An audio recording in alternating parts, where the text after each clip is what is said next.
ഇതൊരു ചെറിയ വീഡിയോ ആയിരിക്കും. ഞാൻ ഇല്ലിക്കക്കല്ല് വന്ന അതേ ട്രിപ്പ് തന്നെയാണിത്. ഇല്ലിക്കക്കല്ല് കണ്ടതിന് ശേഷം നേരെ കട്ടിക്കായം വെള്ളച്ചാട്ടം കാണാനാണ് വന്നത്. താഴോട്ടിറങ്ങി തിരിച്ചു വരുമ്പോൾ വലത്തോട്ട് കാണുന്ന വഴി കയറി വേണം ഇങ്ങോട്ടെത്താൻ. ഇല്ലിക്കക്കല്ല് ഉള്ള പോലെ ടിക്കറ്റ് കൗണ്ടർ ഒന്നും നിലവിലിവിടെ ഇല്ല. ഈ വഴി കാറ് പോകുമോ, അവിടെ ചെന്നാൽ പാർക്ക് ചെയ്യാനുള്ള സൗകര്യം ഉണ്ടാവുമോ എന്നൊക്കെ അന്വേഷിച്ചിട്ടാണ് ഇങ്ങനെ കാർ എടുത്തുകൊണ്ട് ഈ വഴി വരുന്നത്. ചെറിയ വഴിയാണ്. എതിർവശത്ത് നിന്ന് ഒരു കാറ് വന്നാൽ ഒതുക്കാനുള്ള വീതിയൊന്നും ഈ റോഡിനില്ല.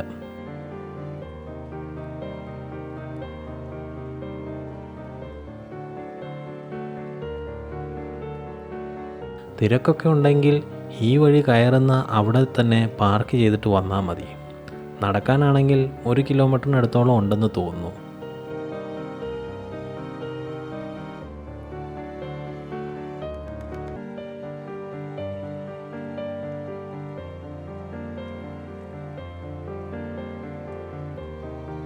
ഞാൻ പാർക്ക് ചെയ്യുന്ന സ്ഥലത്തെത്തി വണ്ടിയൊക്കെ പാർക്ക് ചെയ്തു. ഈ പാർക്ക് ചെയ്യാനുള്ള സ്ഥലം ഇവിടുത്തെ ആളുകൾ തന്നെ ശരിയാക്കിയതാണെന്ന് തോന്നുന്നു. അവർക്ക് പാർക്കിംഗ് ഫീസൊക്കെ കൊടുത്തിട്ട് ഞങ്ങൾ ഇറങ്ങി നടന്നു. ഇവിടെ ബാത്റൂം സൗകര്യമൊക്കെ ഉണ്ട് കേട്ടോ.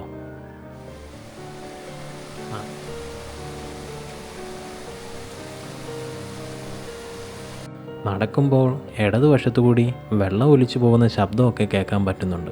ഒരു ചെറിയ മഴയൊക്കെ ഉള്ള സമയത്താണ് വരുന്നതെങ്കിൽ വേറെ ഒരു ഭംഗി തന്നെ ആയിരിക്കും ഈ സ്ഥലത്തിന്.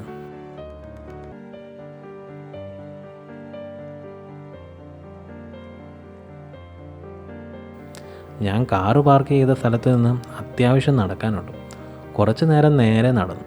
കുറച്ച് നടന്നു കഴിയുമ്പോൾ ഒരു മലയുടെ സൈഡിലൂടെ നടന്നു പോകുന്ന പോലെ ഉള്ള വഴിയായിരുന്നു. ആ സൈഡിലൊക്കെ അരുവി കാണാൻ പറ്റും.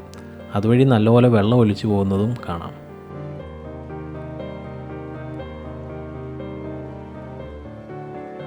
ദേ ഇവിടം മുതൽ താഴോട്ടിറങ്ങണം. പടി പോലെയൊക്കെ ഉണ്ട്. അതിൽ ചവിട്ടി വേണം നമുക്ക് താഴോട്ടിറങ്ങാൻ.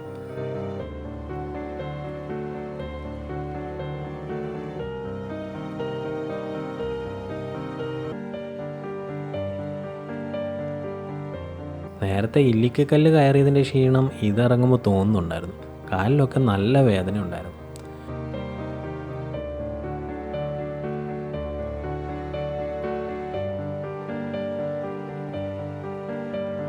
വെള്ളച്ചാട്ടത്തിൽ ഒന്ന് നീരാടാനുള്ള വെള്ളമുണ്ടെങ്കിൽ അത്യാവശ്യം നല്ലപോലെ നീരാടിയിട്ട് വേണം തിരിച്ച് കയറാൻ.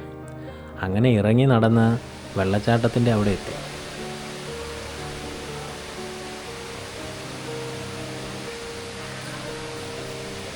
ഒന്നിറങ്ങി നീരാടാനുള്ള വെള്ളം ഉണ്ടാകുമോ എന്നെനിക്ക് സംശയമുണ്ടായിരുന്നു. മുകളിൽ നിന്ന് വലിയ ശക്തിയിൽ പതിക്കുന്ന വെള്ളമില്ലെന്നേ ഉള്ളൂ. നമുക്ക് ആസ്വദിക്കാൻ പറ്റുന്ന രീതിയിൽ തന്നെയാണ് ഈ സ്ഥലം ഇപ്പം നിൽക്കുന്നത്. ആവശ്യത്തിന് വെള്ളവും ഉണ്ടായിരുന്നു. ഞാൻ ഈ സമയം വന്നതുകൊണ്ടാണ് വെള്ളം ഇത്ര കുറവ്. മഴയൊക്കെ ഉള്ളപ്പോൾ വന്നാൽ നമ്മളെ അത്യാവശ്യം പേടിപ്പിക്കുന്ന രീതിയിലുള്ള വെള്ളച്ചാട്ടം തന്നെ ആയിരിക്കും ഇത്.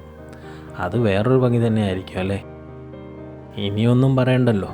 നനയരുത് എന്ന് നിർബന്ധമുള്ള സാമഗ്രികളൊക്കെ സൈഡിലോട്ട് വെച്ചിട്ട് വെള്ളത്തിലോട്ട് അങ്ങ് ഇറങ്ങി. കുറേ നേരം അങ്ങ് നീരാടി.